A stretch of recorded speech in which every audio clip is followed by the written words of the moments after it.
Hi. How are you doing today? In the name of all the talkers of this morning session, I'd like to thank Liz and Dan for the great support. They've been really wonderful. Applause. And today I'd like to share with you, it's not a... When you're ready, press this. Right, I will. I'd like to share not a project, but a concept that has been stuck in my head for a while, and I hope you like it and get a chance to talk about it later. So without further ado, I won't be able to see you.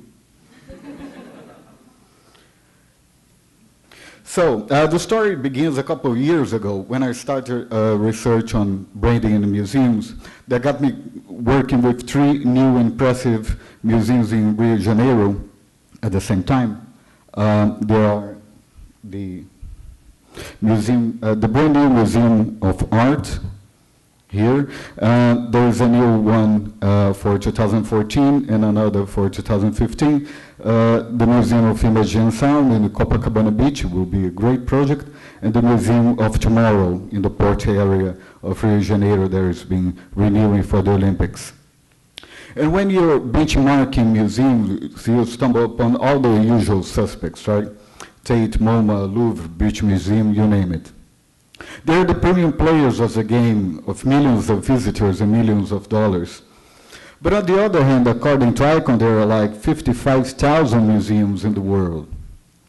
And I guess we can agree that no more than 1% of them are the leaders of this league.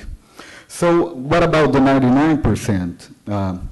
You know, the ones we got used to call traditional museums. So how those traditional museums play as the general idea of what a museum is becoming those big, huge institutions. So how can we deal with this gap between the rich and the poor museums worldwide? And I had that in my mind when I saw this movie you probably saw called Moneyball. You saw that, right? So Moneyball is about this baseball manager, Billy Bain, Brad Pitt here. They have to deal with the smaller budget in the whole baseball league. And yet they start to win games in a row after Billy Bain here starts listening to the geeky computer guy, Peter Brand, and I love the name Peter Brand, that says you don't need millionaire players to get on base, but you need a different approach, a bold attitude, power with technology. And that idea, for me, makes perfect sense for museums. You see, I hear a lot of museum managers say that you can go far for the lack of money. And so they keep stuck in the middle of the road between what they have been and what they will never become. But I'd like to give a second thought about what is really behind the success of all those museums. And I think understand it is basically affection exchange that drives Tate or the great MCA Denver or the Walker Center that brought 10,000 people together in a field for a night of YouTube cat videos. I think money is good, but this game is not about money, it's all about relationships. So see the great work Nina Simon is doing in Santa Cruz. She's providing an affection environment for the audience where strangers can meet from different backgrounds, can meet and engage in a conversation and share their experiences. I do believe these are the days of miracles and wonder, and the signs are popping up everywhere. See, Cory Doctorow just said it is possible for us to be kind in ways that we never experienced.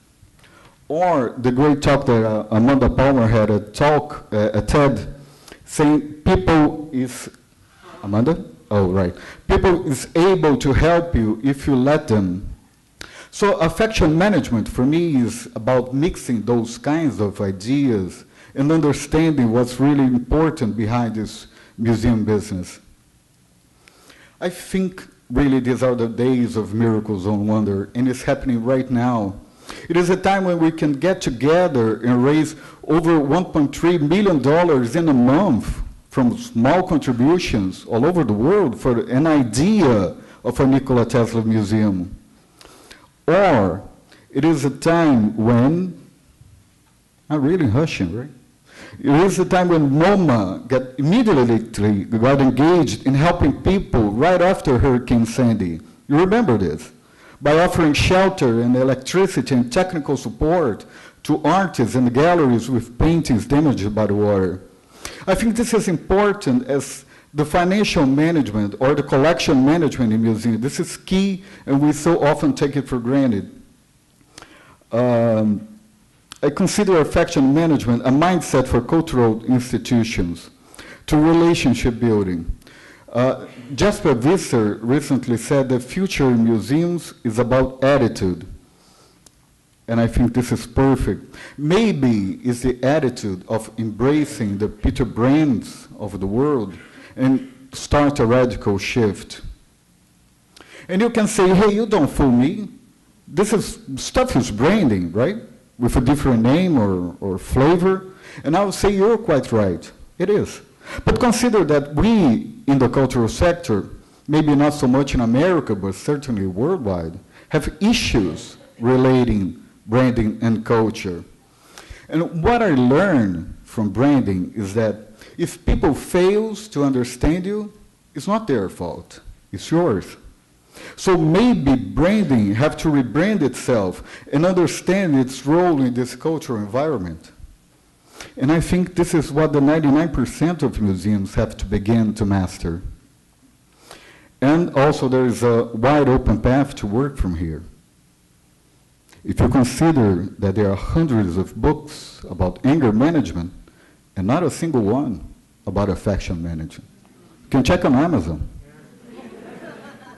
As for me, as a new kid on the block in this museum business, I can truly say that affection and support is all I ever experienced from this wonderful community of museum thinkers, you. So thank you very much.